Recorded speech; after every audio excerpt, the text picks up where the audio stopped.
So what we've seen so far is kind of, it's all out of size, but we'll deal with that. It is a lot of, at first, sort of substitutes for the Finder. Is that what they call it in PCs, in Windows? The Finder? You know, just the basic file system. And the way these upgrade is DevonThink essentially adds a layer of artificial intelligence to draw connections between things that are in your folders. And that's really its most powerful aspect.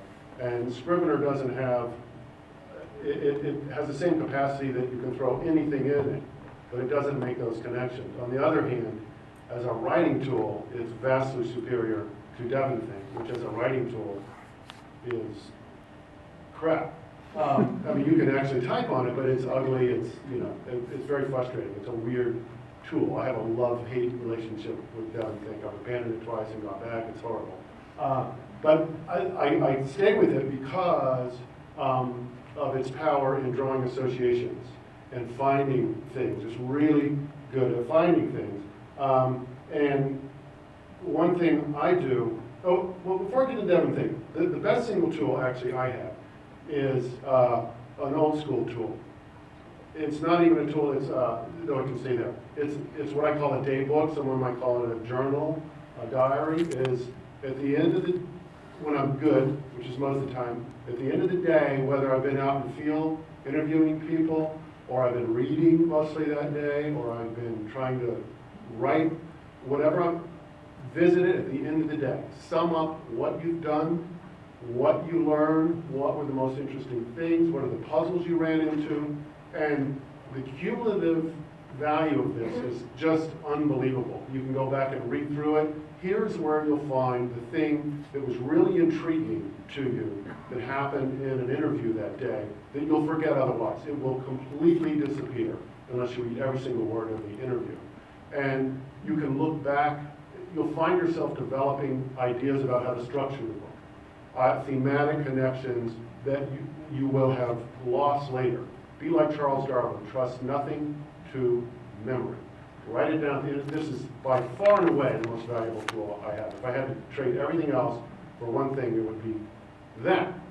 And with DevonThink, actually, I can drag those daily journal entries into DevonThink and then use them as launch pads for finding other things. So the good old-fashioned day book, the research journal, whatever you want to call it, and reviewing, just going back and reading the interview again, reading the paper again, seeing what you got. Oh my God, I forgot all about that paper. And the cool thing about DevonThink is that you can, oh dear, where'd he go? Oh yeah, so this large thing is, here's what's going to somehow turn into a book in the next 12 months. And there's an old day book here that just goes on and on and on, way back to 2009, and articles that I wrote or am writing based on the book.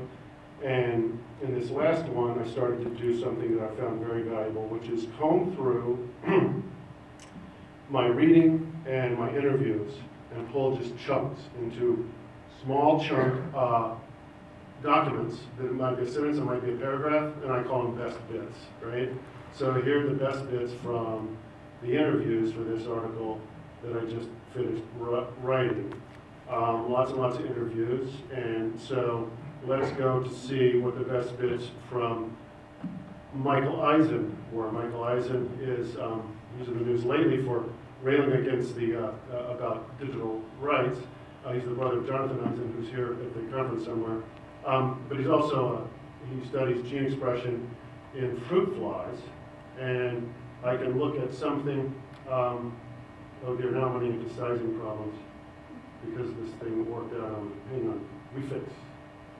Now this is an example of this see also feature where you can click on, this is something he said, okay? It's been true historically about a theory about genes, but that's just about opportunity. Now, where else does that relate to? I can find out other things, the documents I have that are related to that statement.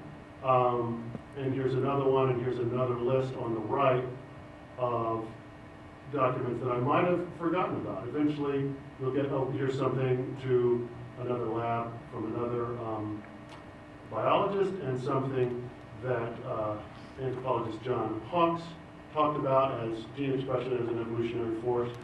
It's a power of association and memory that is far better than mine. And that's I think one of the great things about Devin thing. I better be careful here, I'll play something we don't want to hear. I'm just going to go to another screen. There we go. So those are the things that I draw to this that are really helpful. And I think that the killer app for me, though, is really the date book, because it helps draw these strands together.